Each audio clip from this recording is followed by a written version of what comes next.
ఇంకెన్నాళ్ళు రెంటింట్లో ఉంటాం? సొంత ఇంటి కలను నెరవేర్చుకుందాం. Suman TV biggest property expo October 18th, 19th HSCC Novotel Hyderabad. ఇప్పుడే ఫ్రీ ఎంట్రీ కోసం కాల్ చేయండి.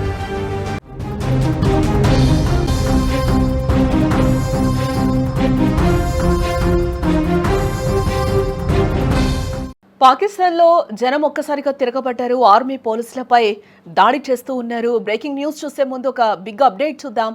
హైదరాబాద్ మొత్తంలో ఉన్న బెస్ట్ ప్రాపర్టీస్ అన్నింటినీ కూడా ఒకే వేదికపైకి తీసుకొస్తోంది సుమన్ టీవీ. అక్టోబర్ 18, 19వ తేదీన హెచ్ఎస్సిసి నోవాటెల్లో జరిగే సుమన్ టీవీ ప్రాపర్టీ ఎక్స్పోలో best flats, villas, open plots, Deepavali offers and discounts తో అందుబాటులో ఉంటాయి. మీరు విజిట్ చేసి ప్రతి గంటకి ఒక గోల్డ్ కాయిన్ ని గెలుచుకునే ఛాన్స్ కూడా ఉంటుంది. ఫ్యామిలీతో రండి, మీ డ్రీమ్ ప్రాపర్టీని సొంతం చేసుకోవచ్చు. ఇప్పుడు బ్రేకింగ్ న్యూస్ చూస్తే పాకిస్తాన్లోని లాహోర్ నగరం రణరంగాన్ని తలపిస్తోందని కూడా చెప్పుకోవచ్చు. ఇజ్రాయెల్ కు వ్యతిరేకంగా టిఎల్పి అనే ఇస్లామిక్ పార్టీ చేపట్టిన భారీ ర్యాలీ హింసాత్మకంగా మారిందని కూడా మనం చెప్పుకోవచ్చు. పోలీసులకు, నిరసనకారులకు మధ్య ఘర్షణలు తీవ్ర ఉద్రిక్తతకు దారితీస్తున్నాయి. ఆ విజువల్స్ కూడా మనం ఒకసారి సుమన్ టీవీ స్క్రీన్ మీద కూడా చూడొచ్చు.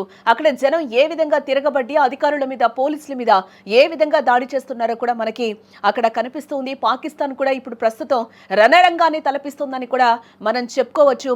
ఈ నేపథ్యంలోనే పోలీసులు, సైనికులపై జనం ఒక్కసారిగా కూడా అక్కడ తిరగబడిన సిచ్యువేషన్స్ అయితే మనకి కనిపిస్తూ ఉన్నాయి. క్లియర్ గా విజువల్లో కూడా పాక్ సైన్యం, పోలీసులు జరిపిన కాల్పుల్లో ఇప్పటి వరకు కూడా దాదాపుగా 300 మందికి పైగా పౌరులు మృతి చెందినట్లుగా కూడా మనకి సమాచారం అయితే అందుతుంది. దీంతో ఆగ్రహంతో ఉన్న జనం ఒక్కసారిగా కూడా అందరూ అక్కడ రోడ్ ఎక్కడం జరిగింది. రోడ్లపై కనిపించిన పోలీసులు, ఆర్మీపై ఒక్కసారిగా జనం తిరగబడ్డారు. వారిపై దాడి చేస్తున్నారు. ప్రజల ఆగ్రహంతో చేసేది ఏం లేక పరుగులు పెడుతున్నారు. అక్కడ సైన్యం కూడా మనం ఆ విజువల్స్ లో కూడా మనకి క్లియర్ గా కనిపిస్తూ ఉంది. పాకిస్తాన్ కూడా ఒక రణరంగాన్ని తలపిస్తుంది. యుద్ధ మేఘాలు కమ్ముకున్నాయి. అక్కడ వాతావరణం కూడా ఎంత భీతావహంగా ఉందో కూడా మనకి విజువల్లో అయితే క్లియర్ గా కనిపిస్తూ ఉంది.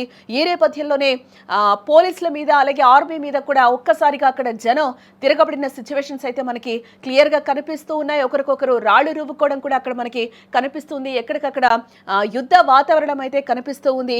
ఆకాశం కూడా ఒక రకమైన పొగను కమ్మేస్తున్నట్టు కూడా మనకు అక్కడ కనిపిస్తూ ఉంది. విజువల్లో కూడా లాహోర్లో యాంటీ ఇజ్రాయెల్ ఆందోళన హింసాత్మకంగా మారిందని కూడా ఈ సందర్భంగా మనం చెప్పుకోవచ్చు. టిఎల్పి కార్యకర్తలపై పోలీసులు దాడి చేయడంతో పరిస్థితి అక్కడ ఒక్కసారిగా కూడా ఉద్రిక్తంగా మారిపోయింది. తెహ్రీక్ ఈ లబాయిక్ పాకిస్తాన్ మద్దతుదారులపై పాక్ భద్రతా దళాలు ఒక్కసారిగా కూడా అక్కడ విరుచుకుపడ్డాయి. అలాగే ఇస్లామాబాద్ వైపు దూసుకొస్తున్న ఆందోళనకారులను కూడా అడ్డుకున్నారు. ఆందోళనకారులపైకి పాకిస్తాన్ పోలీసులు కాల్పులు జరిపారు. ఆ ఘర్షణలో ఆఫీసర్ తో పాటు అనేక మంది నిరసనకారులు మరణించినట్లు కూడా మనకి తెలుస్తూ ఉంది. కాల్పులో టిఎల్పి చీఫ్ సహా పలువురు ఆందోళనకారులు మృతి చెందారు. లాహోర్ సమీపంలో ఈ ఆందోళన జరిగింది.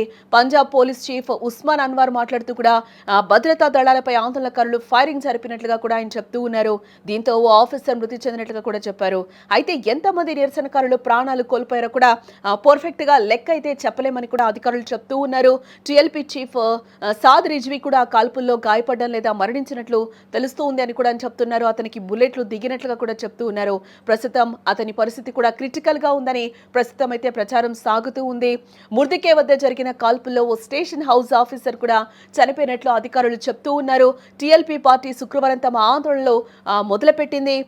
ఇస్లామాబాద్ లో ఉన్న అమెరికా ఎంబసీ ముందు గాజా, పాలస్తీనాకు అనుకూలంగా ప్రదర్శన చేపట్టాలని కూడా భావించడం జరిగింది. అయితే ఆదివారం పాకిస్తాన్ దళాలు అలాగే ముర్దికే వద్ద టిఎల్పి నిరసనకారులు చుట్టుముట్టారు. తెల్లవారుజామున 3 గంటల సమయంలో నిరసనకారుల్ని తరలించే ప్రయత్నం చేశారు. ఆ సమయంలో అక్కడ హింస చోటు చేసుకున్నట్లుగా కూడా మనకి తెలుస్తూ ఉంది. లాహోర్, ఇస్లామాబాద్, పెషావర్, మురిద్కేలో తదితర ప్రాంతాలు తీవ్ర ఉద్రిక్తతలు అయితే చోటు చేసుకున్నాయి. పోలీసుల కాల్పులతో ఆందోళనకారులు మరింత రెచ్చిపోయారు. పలు వాహనాలకు కూడా నిప్పు పెట్టినట్లుగా తెలుస్తుంది. పోలీసులను కూడా అక్కడ ఉరికించి కొట్టినట్లుగా కూడా మనకి సమాచారం అయితే అందుతోంది.